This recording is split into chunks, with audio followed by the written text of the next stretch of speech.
তার মধ্যে অনেক কমপ্লিকেসি আছে। ফোকাস করছে যে নায়ক শাকিব খানের মতো হবে আমরা এবং দেখছি তোমরা দেখেছো যে মামুন নায়ক শাকিব লাইলার খান কিন্তু কাহিনী। কখনো বিয়ের কথাটা প্রকাশ্যে আনেনি। তোমরা দুজন এক কাজ করো, তুমি যেহেতু বাচ্চাদের সাথেই থাকো, তো তুমি তোমরা শাকিব খানের মামুনও জোট এখানে ভাই। থাকুক, তোমাদের তো বিয়ে শাদী ব্যাপারটা হচ্ছেই। যেহেতু পরিবারের কাছ থেকে এবং ঠিক। আমার ভালোবাসার মানুষ মামুনের কাছ থেকে আমি এই আশ্বাসটা আপনারা পেয়েছি। দেখছেন সো মামুন এই লাইলার আশ্বাসটা কাহিনী। পাওয়ার পরও আরো যেটা হয়েছে যে মামুন এবং মামুনের মা স্পেশালি এবং মামুনের ভাই বোন বাবা সবাই আমার সন্তানদের প্রতি খুবই যত্নশীল ছিল এবং আমার ছোট বাচ্চাটার ও ব্যাপারে বাবা, আপনারা তোমার হয়তো জানেন না, সন্তানও সে আছে? একটা স্পেশাল চাইল্ড, তার মধ্যে অনেক কমপ্লিকেসি আছে। সে অটিস্টিক বেবি, তার মধ্যে অটিজম আছে, স্লিপ ডিসঅর্ডার আছে। সো মামুন এবং মামুনের মা এবং তার পুরো পরিবার আমার বাচ্চাটার প্রতি খুবই যত্নশীল দেখে আমার দুর্বল স্থানে আসলে তারা জায়গা করে নিয়েছেন। তারা বুঝেছেন যে একটা মায়ের কাছে একটা আহা। সন্তানের মূল্যটাই আসলে অনেক বেশি। তারা যখন ঠিক। সন্তানটাকে কেয়ার করতে পারবে, যত্ন করতে পারবে, আদর ভালোবাসা করতে পারবে, তখন কিন্তু তারা আমার মনটা পুরোটাই জয় করে নিয়েছে। প্রশ্নটা পরে পুরোটাই জয় করে নিয়েছে। প্রশ্ন তারপরে করে। যখন আমরা একসাথে থাকা শুরু করি, তো তখন আমি ওকে বলি যে আসলে এইভাবে আমরা একসাথে থাকতে পারি না, যদিও তোমার মা আমার বাসায় অবস্থান করছে, তারপরেও আমরা আসলে একসাথে থাকতে পারি না। তখন আমাকে উদাহরণ হ্যাঁ দেওয়া হ্যাঁ হয় ঠিক। যে মামুন যেহেতু একটা ভালো সোসাইটিতে চলে আসছে এবং তোমার যেহেতু ফিনান্সিয়াল এবং সোশ্যাল একটা ব্যাকআপ পাচ্ছে, তো এই ব্যাকআপটার জন্য সে আসলে সারা জীবন ওয়েট করেছিল এবং বিভিন্ন ভাবে সে উপরে ওঠার চেষ্টা করছিল। তো এই ব্যাকআপটার জন্য ঠিক। আসলে ও ফোকাস করছে যে নায়ক শাকিব খানের মতো হবে এবং তোমরা দেখেছো যে নায়ক শাকিব খান কিন্তু কখনো বিয়ের কথাটা প্রকাশ্যে আনেনি। কোথায় মামুন যদি সাকিব এখন খান আর নায়ক কোথায় শাকিব খানের আমাদের মতো সে যদি লাইলা বিয়ে খান? করে ফেলে ভাবে বা বিয়ের ব্যাপারটা প্রকাশ্যে আসে, তাহলে তার ভবিষ্যৎটা অন্ধকার হয়ে যেতে পারে, কারণ তার একটা বড় ফ্যান বেজ আহা। হচ্ছে মেয়েরা ঠিক ঠিক। এবং তার হুম। মানে আর আছে যে সম্ভাব্য সে সিনেমা করবে এবং কতজন প্রডিউসার ডাইরেক্টরের সাথে আমি নিজেও কথা বলেছি। তো এই ব্যাপারটা আসলে তখন দর্শক প্রিয়তা হারাবে। তো তুমি তার সহযোগী হিসেবে সহধর্মিনী হিসেবে কখনোই চাও না, তুমি সবসময় বলে এসেছো যে ও মামুনকে বাবা, সামনে রেখে এসেছো সহধর্মিনী এবং বিয়ে না বলেছো করে? যে তার ক্যারিয়ারটা তুমি ঠিক মতো যাতে প্রস্ফুলন ঘটে সেইভাবেই তুমি সাহায্য করবে। তো তুমি এখন বিয়ের ব্যাপারটা স্টপ রাখো। তো এভাবে যেভাবে হচ্ছে, তো একসাথে থাকার কারণে আসলে মামুন নানা রকম ভাবে আমাকে সিডিউস করতে পেরেছিল এবং সবচেয়ে বড় কথা আমি বলেছি যে আমার আহা। সন্তানদেরকে দ্বারা সে সিডিউস করতে পেরেছিল। তো আমি যদি ওর রাজি হচ্ছিলাম না, এই ঠিক। ব্যাপারটা আমার কাছে ভালো ও লাগছিল না, সন্তানেরাকে কিন্তু ও ভালোবাসে, বারবার তাহলে যেটা তো বলছিল যে ভালোবাসবেই। সামাজিক মিডিয়াতেও সবসময় বলেছে যে আমরা বিয়ে করব এবং শেষেও বলেছে আমাদের মানে ঘটনাতে সে বলেছে যে আমরা বিয়ে করব, আমি আগে অনেক বড় হয়ে নিই, এভাবে আমাদের করে তো সে আমাকে কাহিনী বলছিল সে হতেই আগে থাকে। এস্টাবলিশ হয়নি, তার ফ্যামিলি যেহেতু এস্টাবলিশ হওয়া দরকার আছে, তাদেরও যেহেতু বাসস্থান নেই, এগুলো আগে এস্টাবলিশমেন্ট হয়ে নিলেই তারপরে আমরা বিয়ের ব্যাপারটা আমরা সোশ্যাল মিডিয়াতে আনবো এবং তখনই আমরা বড় করে একটা করবো। কিন্তু ধরে নাও তুমি আমার বউ, যেহেতু আমার মা বাবাও সবাই জানে এবং তোমার ফ্যামিলিরও সবাই জানে। তারপরে যেটা হয়েছে যে সে বারবার আমাকে নানাভাবে প্রেশারাইজ করতে থাকে। আপনারা দেখেছেন যে সে আমাকে আমার কাছ থেকে নানা রকম প্রপার্টি জোর করে নিয়ে নেওয়ার ব্যবস্থা করে। মাঝে মাঝে সে রাগ করে চলে যায় যে একটা ল্যাপটপ না, একটা ম্যাকবুক না কিনে দিলে প্রপার্টি বা একবার একটা ড্রোন নিয়েছে। না কিনে দিলে বা একটা এরকম মার্সিডিজ গাড়ি না কিনে, যেগুলো আমাদের লাইভেও আছে যথেষ্ট। আপনারা যদি 2022 সালের ভিডিওগুলো আমার এবং মামুনের লাইভগুলো ঠিক, দেখেন, সেখানে দেখেছি কথাবার্তা দেখেছি। দেখবেন যে আমাদের সাথে সে মার্সিডিজ গাড়ির কথা বলে, বাড়ির কথা বলে। তো সমস্ত কিছু যখন তার হয়ে যায় এবং সে যখন তার আরে গ্রামের খালারে। বাড়িটি স্থাপনা করে, তখনই তার এবং তার পরিবারের আমি সুরটা একটু অন্যরকম দেখতে পাই এবং তাকে আমি বারবার বলতে থাকি। তো এর মধ্যে আরেকটা কথা বলতে চাই যে সে আমাকে দিয়ে যখনই দেখা যায় যে আমাদের দুজনকে নিয়ে ট্রোল করা হয়, তখনই সে আমাকে বিভিন্ন ভাবে চাপ প্রয়োগ করে এবং চাপ প্রয়োগ করে বলে যে তুমি লাইভে যাও, লাইভে যেয়ে বলো যে আমরা বিয়ে করিনি।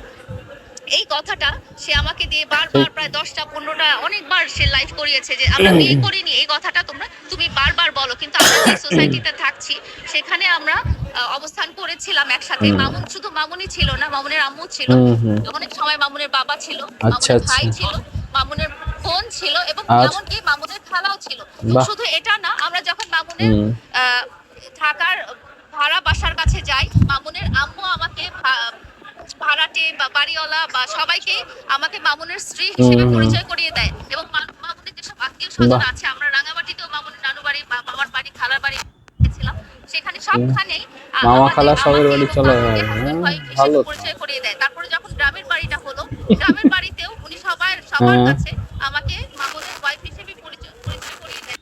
আমি বুঝতে বাহ, পারি যে আসলে তাহলে তো তারা বউ হয়ে সত্যিকার গেছে। অর্থেই আমাকে তার স্ত্রী হিসেবে করছে এবং সামাজিকভাবে স্বীকৃতিটা দিবে, কিন্তু যখন দেখা গেল তাদের বাড়িটা হয়ে গেল তখন তার সে বলতে থাকলো এবং তার আম্মুও বলতে থাকলো যে আমাদের তো গ্রামে বাড়ি হয়েছে কিন্তু ঢাকায় আমাদের কোনো বাড়ি নেই।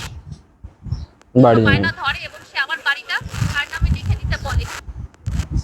আমার লাইফ পার্টনার আমার করেছে সোশ্যাল মিডিয়াটা আসলে আমার জায়গা না, তো সোশ্যাল মিডিয়াতে সে বারবার বলতে বলেছে তুমি তোমার বাবার বাড়িটার কথা বলো না, তুমি বাবার বাড়িটার কথা বলো না। তো আমি ওভাবেই বলেছি, আমি ওর গাইডেন্সে বলেছি যে আমি আসলে বাবার বাড়িটার কথা সে বলেনি। অনেকটা টাইমে সে এমনও বলেছে যে তোমার বাবার বাড়িটা বিক্রি করে হলেও টাকা দিয়ে আমাকে গুলশান বা বাড়ি ধারায় একটা বাড়ি কিনে দাও। ওই সোশ্যাল স্ট্যাটাসটা রাখতে চেয়েছে, সে পুরো ঢাকায় বা বাড্ডাতে বা এরকম জায়গায় বাড়ি করতে চায় নাই। তো আমার আসলে মামুনের জন্য এখন মামুনকে আমি মামুন এবং মামুনের পরিবারকে সাপোর্ট দিতে দিতে আমার প্রায় 30 লাখ টাকা লোন হয়ে গেছে। এবং কঠিন ব্যাপার না, প্রশ্ন করতে পারবেন না, প্রশ্ন সঞ্চয় ছিল সবই আমি মামুন এবং মামুনের পরিবারের পিছনে সঞ্চয় খরচ করেছি, কারণ তারা আমাকে ওইভাবে প্রলোভনটা দেখিয়েছে যে তোমাদের সঞ্চয় করতে থেকে আসছে, বাচ্চা কাচ্চা তো তোমাদের সাথেই থাকবে এবং এটা তো তোমাদেরই হবে, এখানে তো আমি নিব না কিছু। এই কথাটা ওনারা সবসময় বলছি আমি আপনাকে।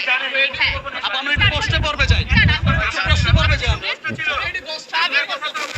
শুনেন, আপনারা কেটে কেটে দিবেন, তারপরে আপনি 2 মিনিট দেখান, আপনি কেটে রাখেন না, আমি বলছি। তারপরে যখন হলো এরকম হওয়ার পরে সে আমার কাছে যখন বাড়িটা শেষ করতে পেল না এবং না পাওয়ার পরে সে দেখা গেল যে গাড়িটা বিক্রি করে দিল, তার যে গাড়িটা ছিল সেই গাড়িটা সে নিতে পারছিল না, গ্রামে চলার মতো বিক্রি করে টাকাটা নিয়ে সে বলল যে সে চলে গেল এবং সে চলে যাওয়ার পরে আমাকে বলল যে আমি তোমাকে আর বিয়ে করব না এবং তোমার সাথে আমার আর কোনো সম্পর্ক নাই। হ্যাঁ, তোমাকে আমি ভালোবেসেছি, তোমার সাথে আমি একসাথে থাকতে চেয়েছি, কিন্তু এখন এই মুহূর্তে আর এটা সম্ভব না। একসাথে থাকবো, ভালোবাসবো, চলে যাওয়ার পরও আমি আপনারা সোশ্যাল মিডিয়াতে অনেকবার দেখেছেন যে আমি তার বাড়ি গিয়েছি, বাড়ি যেয়ে আমি তার কাছে তার আমার দাবিটা আদায় করার চেষ্টা করেছি, তার মার কাছে বলেছি, তার বাবার কাছে বলেছি, তার ভাই বোনদের কাছে বলেছি, আত্মীয় স্বজন সবার কাছে বলেছি, কিন্তু কেউ আমার পাশে ছিল না।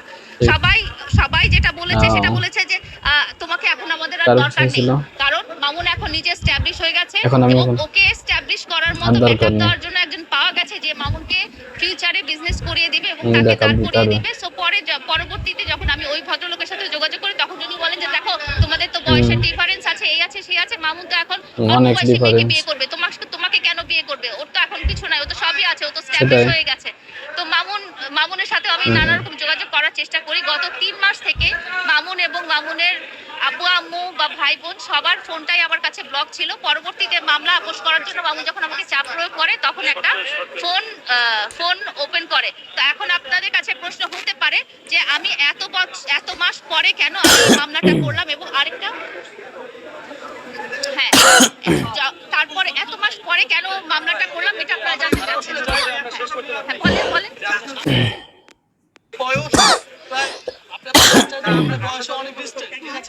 সেক্ষেত্রে এই যে মামুনকে অনেকেই বলছে মামুনকে আপনি বিভিন্ন ট্র্যাপে ফেলে আপনার কাছে রেখেছেন এবং এই মামলাও সেটার একটা প্রক্রিয়া, এটা কি বলবেন? আমি বলতে চাই যে এই আমার যতটা বয়স সেটা তো আসলে সবাই জানে, এটা মামুনের পরিবার সবাই জানে যেহেতু তারা এত বছর থেকে আছে। হ্যাঁ, তো এই এত বছর পরে তাদের মনে কেন আসছে এবং তারা ট্র্যাপ কেন হবে? 1 নম্বর কথা যে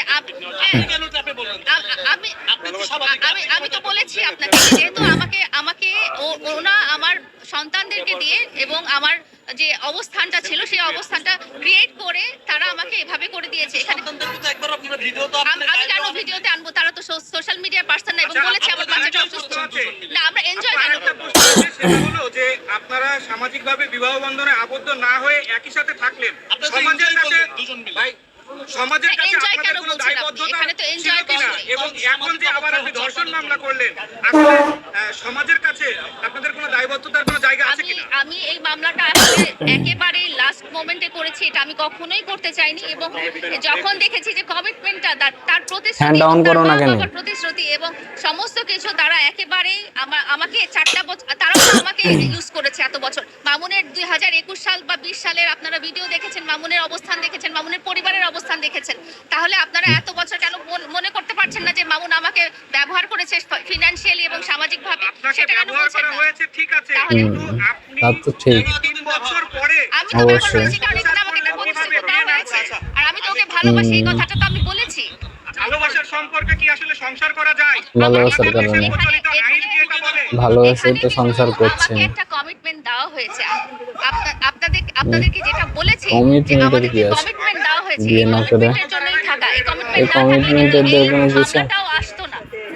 আপনারা যে এতদিন যাবত লিভ টুগেদার করলেন, এটি কি বাংলাদেশের লিভ টুগেদার এখানে এটা পরিবারের সম্মতিতেই আমরা থেকেছি। এখানে পরিবারের সম্মতি দিলে কি আপনি লিভ টুগেদার করতে পারেন? এটা পরিবার যখন আমাদের অভিভাবকরা সম্মতি দিয়েছে, সেভাবেই আমরা ছিলাম যে এখানে কমিটমেন্ট